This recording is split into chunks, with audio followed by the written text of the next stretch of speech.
Olá, alunos. Vamos dar continuidade aí no próximo tópico da nossa apostila do módulo 1 de Medicina Legal, onde abordaremos o assunto sobre antropologia médico-legal. O que seria a antropologia, né? Ela é o ramo da medicina legal que estuda a identidade e a identificação através dos restos mortais, seja eles humanos ou de animais. É por meio da antropologia médico-legal que nós conseguimos realizar a identificação de informações importantes em relação ao gênero, à estatura, à etnia e à idade. Ou seja, ajuda a identificar a individualização de cada indivíduo, de cada pessoa e dentro de um determinado grupo. Portanto, a antropologia forense, também como é conhecida, ela desenvolve algumas atividades objetivando a individualização, né? Dentro delas, né, nós temos a cranotanatognose, que busca conhecer o intervalo de tempo envolvido após a morte. Para a identificação de óbitos mais recentes, né, é comum usar a temperatura corpórea, que nos ajuda na estimativa de tempo, né, que aquele corpo entrou em óbito. Assim também como a presença de livores hipostáticos, né, ou como conhecido como livor mortis ou manchas de hipostase. Né? O que são, né, esses livores hipostáticos? Nada mais é do que a alteração da coloração da pele de cadáveres, né? Então, através dessas manchas, dessas alterações, né, de coloração, nos ajuda a estimar o tempo de morte, assim também como a rigidez cadavérica. Na identificação de óbitos não recentes, né, são verificados principalmente as fases de putrefação do corpo, né? Nós vamos entrar mais nesse assunto quando nós entrarmos na parte de tanato, né? Na parte de tanatologia, onde a gente vai estudar um pouquinho mais de forma aprofundada essas fases de putrefação. A antropologia médico-legal, ela também trabalha com a identificação humana, né? E dentro da identificação humana, nós temos três formas diferentes, né, sucintas de fazer essa identificação. A primeira é a forma genérica, né, que ela busca determinar a espécie, né, dentro do material biológico examinado, analisado, né? Então, quando a gente tem restos mortais, né, então a gente vai analisar o material biológico, né, quando visivelmente não é possível identificar se é um humano ou se é um animal, a gente não consegue determinar essa espécie, então se analisa-se o material biológico e a gente consegue determinar se é humano ou animal, né? Às vezes não se encontra restos mortais, mas, por exemplo, presença de sangue, né? Com um exame rápido eu consigo determinar se aquele sangue ele é de humano ou animal. Então essa já seria uma identificação genérica, seria a primeira identificação, né, dentro de uma cena que eu posso encontrar ali vestígios que possa estar me ajudando nessa identificação. A segunda forma de identificação humana seria a específica, né? Eu posso determinar a idade, né, por meio de análise dos centros de ossificação, através dos ossos, né? E da sínfise pubiana. O que seria a sínfise pubiana? Isso aí a gente vai aprofundar também mais na anatomia. É a articulação semimóvel que todos nós temos, né, que une a pubis, formando a bacia, também chamada de cintura pélvica, né? Há uma distinção entre homens e mulheres, né, e consegue-se determinar o gênero da pessoa através da sífise pubiana, né? Outro seria através da contagem de osteocitos, né, e da mineralização e erupção dos dentes, né. Osteocitos o que são? São células, né, presentes na matriz óssea, então eu consigo determinar a idade pela quantidade dessas células presentes, né.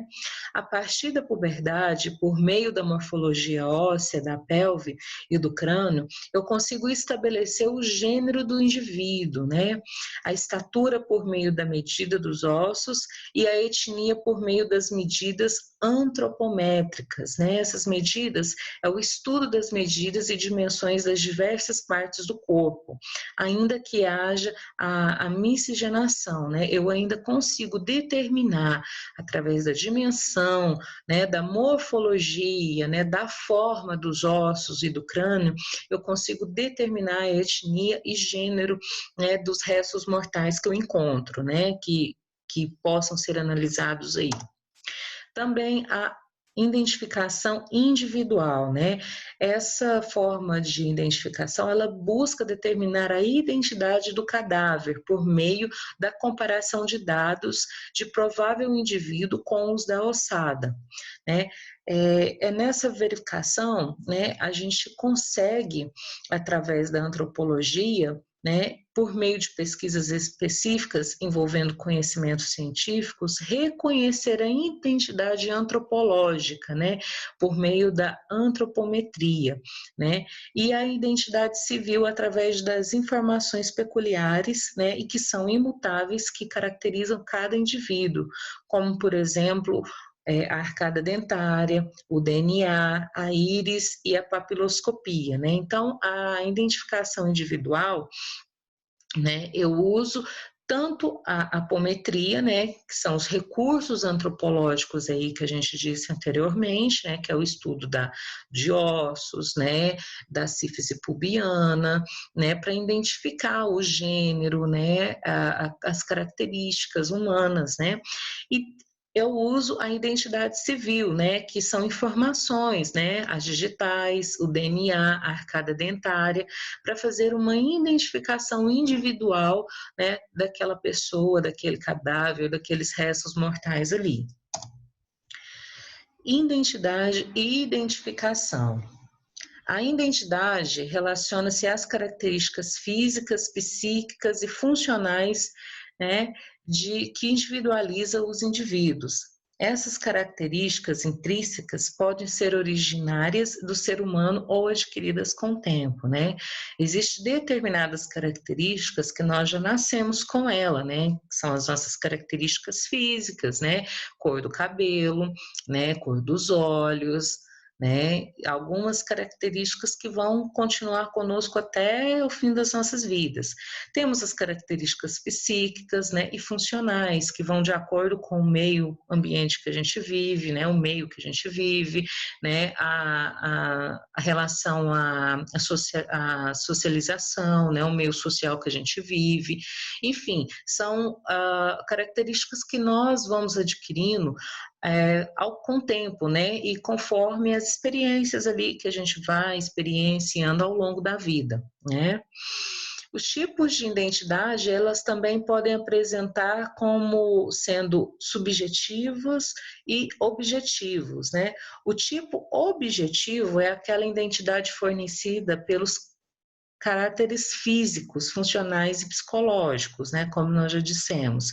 E depois nós temos o tipo subjetivo, que é a maneira de ser de cada indivíduo, que aí nós poderíamos colocar como a personalidade de cada um, né? Cada um tem uma personalidade, um modo de ser. Já a identificação, ela é um conjunto de procedimentos que adotamos para se estabelecer a identidade da pessoa, que não se confunde com reconhecimento, né? Uma vez que neste ocorreu uma comparação e naquela a identidade se materializa de forma objetiva, né, e inequívoca, né? Então a identidade é uma coisa, né? Existe uma comparação, eu vou fazer comparação a outros parâmetros para que eu chegue à identidade. Já o reconhecimento, né, eu consigo informar de forma objetiva, sem equívoco algum, né, a identidade daquela pessoa, né? Consigo reconhecê-la. Os métodos de identificação, ainda que sejam classificados pela doutrina, né, quando eu falo doutrina, se tratando da antropologia médico-legal, é o direito, né, como simples e complexos, não possuem hierarquia de importância, devendo ser aplicados visando a economia e a precisão nos resultados, né? E eles são métodos simples, né? Esses métodos simples são como cédulas de identidade, registros, fotografias, testemunhas, retrato falado, vídeos e sinais individuais. E depois nós temos o método complexo, que é o estudo antropológico, né? Através da apometria aí, né? Que é a medição dos ossos. Temos também métodos laboratoriais, clínicos e físicos, dentre eles a gente pode colocar como exemplo o exame de DNA, e depois nós temos a superposição de imagens, né, que muitas vezes é usada aí, né, como raio-x, né, exames de imagem, né, ressonância magnética, tudo que a gente possa utilizar para fazer comparação, né, de sobreposições de imagem ali daqueles restos ou do cadáver ali para ajudar na identificação. Depois nós temos também a datiloscopia, também conhecida como papiloscopia, que são o reconhecimento das nossas digitais, a arcada dentária e a íris. Para que os métodos de identificação sejam cientificamente seguros, é necessário que estejam presentes os seguintes critérios técnicos e biológicos, né? Primeiro é a praticabilidade, né? Que é o processo que deve se mostrar seguro, simples e rápido, tanto na obtenção quanto no registro dos caracteres, né? Então, ou seja, aquela prática, né, aquele método que eu vou usar, ele vai me garantir que ele é seguro, ele é simples e rápido, né, para obtenção, né, de todas as características ali para eu poder registrar essa identificação.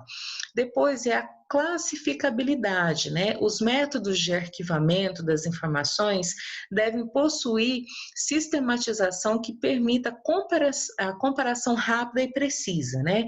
Então, aquele método que eu estou usando, ele vai me dar, né, de forma rápida e precisa, via comparação, informações que sejam importantes na identificação. Depois, eu tenho a unicidade, né, que são as características que tornam o indivíduo único, diferente dos demais, né? Então, cada um, eu tenho que analisar as suas características que o tornam único no meio de um grupo, né, no meio da sociedade. Depois, eu tenho a imutabilidade, né? Como eu já disse, que nós temos características que são intrínsecas, né, que elas não sofrem modificação com o tempo, né? Que são características que nós nascemos com ela e que vamos morrer com elas, né? Então, essas características nos ajudam, né, a ser imutáveis, né, dentro de um grupo. Depois, eu tenho a perenidade, né?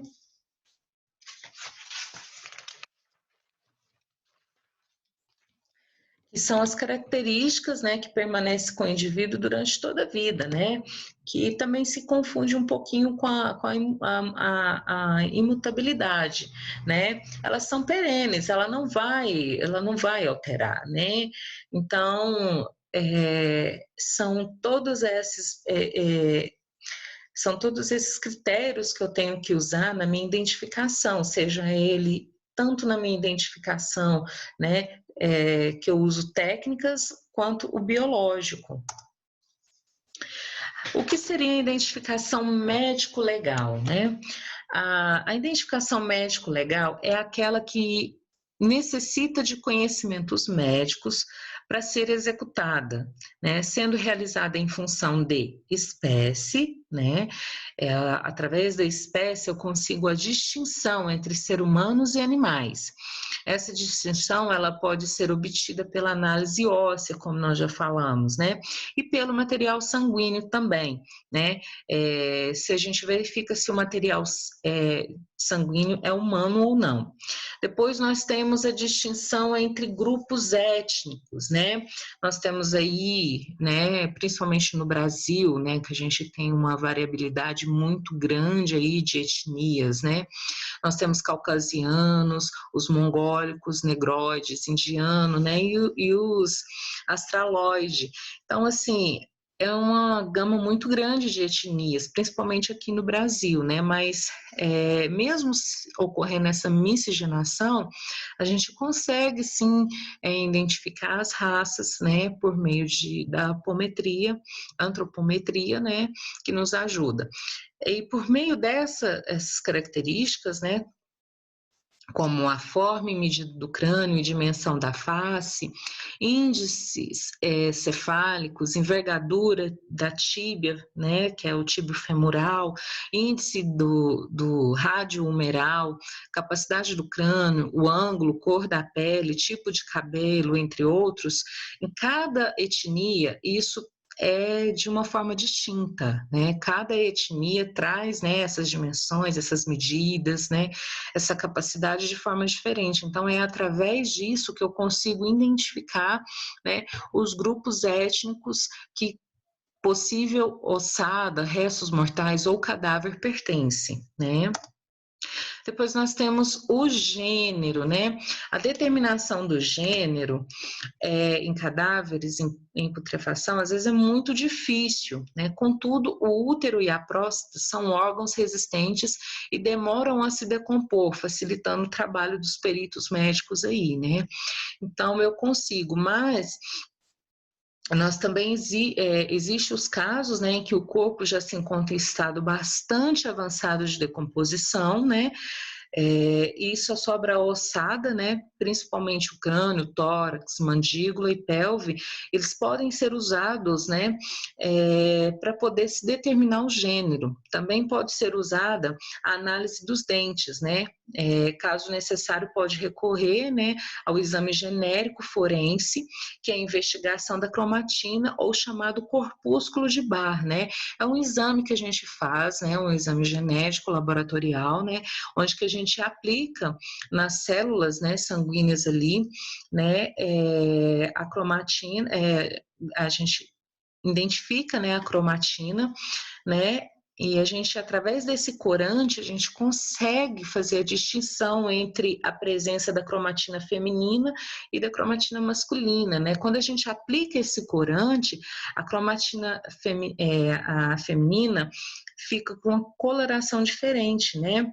E no masculino, essa coloração não existe. Então, a gente consegue fazer esse exame através da colocação desse corante, a gente consegue identificar aí, né, o gênero do cadáver, da ossada, né? Depois nós temos a idade, né? Na avaliação, para determinar a idade, a gente pode considerar a aparência, observando elementos como a pele, né? Se há presença de rugas, de pelos, né? Se existe pelos pubianos, axilares, né? O globo ocular, né? Se a gente consegue enxergar o arco senil, né? Que começa a ser presente nas pessoas mais idade, né? Os dentes, a gente observa se há desgaste, se há algum tipo de erupção, né? Ângulo da mandíbula, né? Imagens ósseas do punho, cotovelo, joelho, tornozelo, bacia, crânio, né? E a massa corporal, né? Que isso aí vai modificando, a gente consegue ter elementos que a gente consegue se fundamentar em relação à idade, de acordo com essas alterações de idade que cada pessoa vai tendo, né? Então, eu consigo sim fazer uma identificação, né, da idade sobre esses parâmetros, né, sobre esses aspectos. Depois nós temos a pele, né? Com o passar dos anos, a pele, né, que é um invólucro natural do nosso corpo, e vale a pena ressaltar que é o maior órgão que a gente tem, ele perde a turgescência, né? Ou seja, né, ela vai ficando mais opaca, né? E vai perdendo também a elasticidade, tornando a pele um pouco mais áspera, né? Aí a gente vai perdendo água, né? Que é importante na nossa pele, e daí vai surgindo as rugas, né? As primeiras que aparecem são os famosos, né, pés de galinha ali em volta dos olhos, né, que surge ali por volta dos 30 anos. Depois nós temos as rugas nasolabiais, né, ali por volta dos 40 anos. Vocês podem observar, né, aquelas ruguinhas, né, nos lábios, né. Depois nós temos as pré-auriculares, né, que é na parte anterior das orelhas, né, que começa ali por volta dos 50 anos.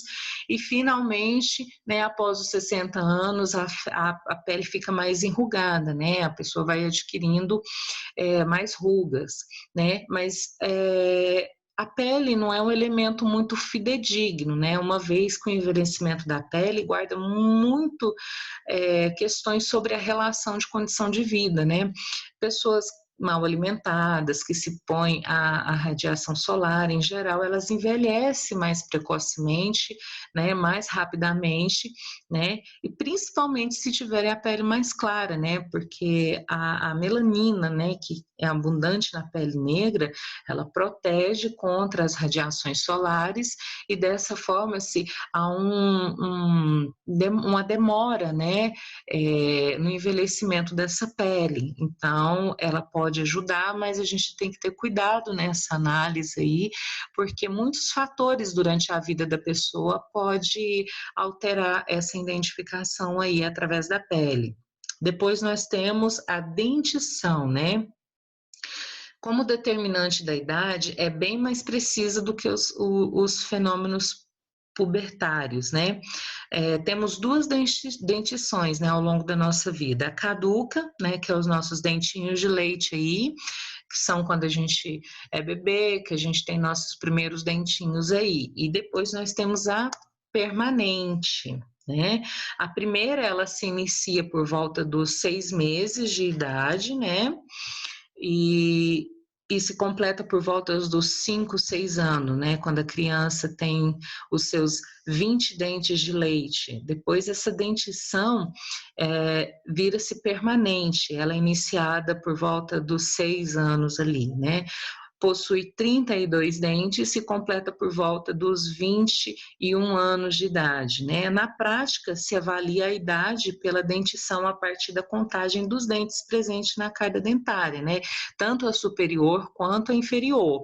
O surgimento dos dentes, né, como se seguisse uma regra, é mais ou menos previsível, e assim se torna possível estabelecer um padrão, né, uma forma de uma tabela. Então, pela quantidade de dentes ali presente na arcada dentária, eu consigo estimar a idade, né, daquele cadáver. Entretanto, né, a gente deve enfatizar que existe que toda regra tem sua exceção, né? Embora, né, o surgimento dos primeiros dentinhos numa criança seja por volta de uns 6 meses de vida, muitas das vezes existe um bebê que já nascem com um ou mais dois dentes, então, ou seja, isso é uma exceção à regra, então a gente também tem que ter uma cautela quando se é analisado a dentição. Depois nós temos a estatura, né? O fêmur é o principal osso que nós utilizamos na avaliação da estatura do cadáver, né? São utilizadas tabelas e fórmulas específicas que nos auxiliam aí na estatura do indivíduo, né? Então eu consigo identificar idade aí, até mesmo possivelmente gênero através da estatura do fêmur, né? Depois eu tenho a ossificação, né? É o elemento mais fidedigno na determinação pericial da idade, né? Ela se fundamenta no fato que o tecido ósseo completa o seu desenvolvimento por volta dos 21 anos de idade. né? E a gente sabe que todo o osso ele inicia-se como um tecido membranoso, né? E com o passar do tempo ele vai se calcificando, né? Ele vai tendo ali depósito de cálcio, de fósforo, de outros minerais ali que vão tornando o tecido mais duro. E esse processo de ossificação, né? Ele é ordenado, né? Então, através dessa ordem, eu me auxilia na identificação da idade daquele osso, né? Então, inicia-se pelo núcleo de ossificação, né, que se consolida a ossificação total do tecido, que antes era membranoso. Assim, temos a data aproximada do surgimento e da consolidação dessa ossificação. Através de estudos, né, dessas datas, é possível estabelecer tabelas que dão a idade óssea, né, com o passar do tempo. Eu consigo aí fazer a identificação aproximada de 6 meses.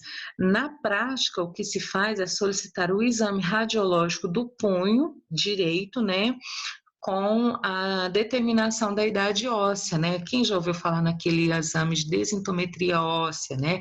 Ele, através do cálculo, né, da densidade óssea, eu vou ter também, eu consegui estimar a idade, né? Mas ele é o mais fidedigno entre todos, portanto, ele tem as suas regras, tem as suas exceções, né? Por exemplo, existem pessoas muito jovens que têm a sua densidade óssea muito frágil, equivalente a pessoas mais idosas, né? Pessoas aí que têm problemas ósseos, né? Como doenças aí que retiram o cálcio, né? Então, eu posso ter pessoas com densidade óssea mais fragilizada, mesmo que sejam jovens, né? Mas, dentre os outros, a gente tem a ossificação como elemento mais fidedigno aí que a gente pode estar usando, né? Depois, nós também devemos mencionar que existem outras formas de identificação, né? Que a gente pode utilizar malformações congênitas, né? Por exemplo, lábios leporinos, né? Pessoas que nascem com 6 dedos. Então, tudo isso são malformações, né, que podem ajudar na identificação. Depois nós temos estigmas profissionais, né, ou seja, pode ter problemas, algum tipo de doença relacionada ao trabalho, né, alguns trabalhos têm doenças características das suas atividades, então a gente pode correlacionar isso também.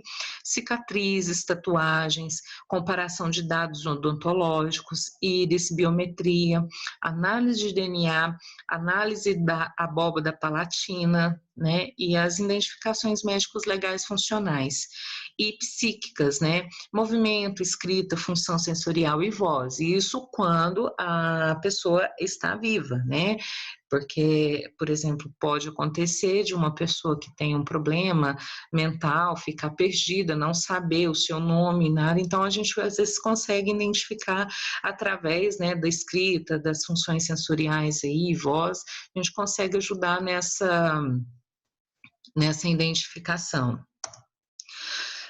Depois nós temos a identificação judiciária ou policial, né? A identificação judiciária ou policial é aquela ocorrida no âmbito civil ou criminal. Ela ocorre independentemente do conhecimento do profissional de medicina, né? Então, ou seja, diferente da identificação médico-legal, a identificação judiciária ou policial, ela não requer conhecimentos médicos, né? Ela é executada pelos institutos de identificação de cada estado, né? E ela se divide em bertilonagem, né, que é o conjunto de medidas corporais, né, que a gente já falou anteriormente, que é a antropometria, complementando pelo retrato falado, fotografias, impressões digitais, né? No caso da datiloscopia ou papiloscopia. E depois nós temos, né, a datiloscopia ou papiloscopia, né, que é produzida pelo registro das pontas dos dedos, né, deixada em superfícies pela gordura, né, ou por próprio suor, né, que os indivíduos carregam nas mãos. Esse tipo de identificação tem a vantagem de se encaixar em todos os critérios técnicos e biológicos, né, garantidores de segurança dos métodos de identificação que a gente já falou também, né, que é a perenicidade, imutabilidade, variedade, praticabilidade e classificabilidade, né? Atualmente no Brasil, né, o sistema de datiloscopia, né, de reconhecimento digital que usamos, é o método de Wusset. Ele é baseado na presença de cristais papilares das extremidades digitais. Segundo Wusset, existem 4 formas básicas de desenhos das polpas digitais, né? E elas são, né, a presilha interna, que é a presença de um delta que está presente na direita do examinador. Depois nós temos a presilha externa, que é um delta, ela fica presente à esquerda do examinador.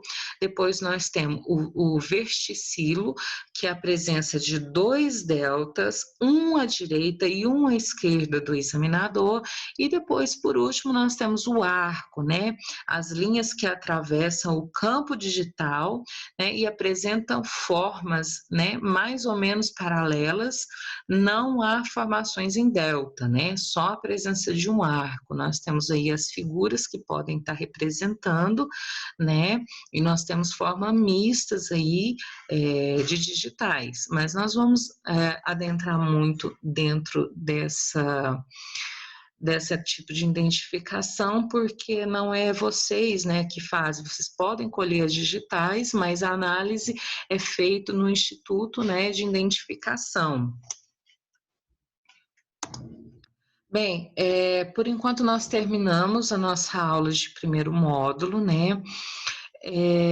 Mas existe uma próxima aula que eu vou estar dando para vocês, que eu já tinha dito em sala de aula, que é sobre atestado de óbito, né? Que entra lá dentro daquele documentos legais.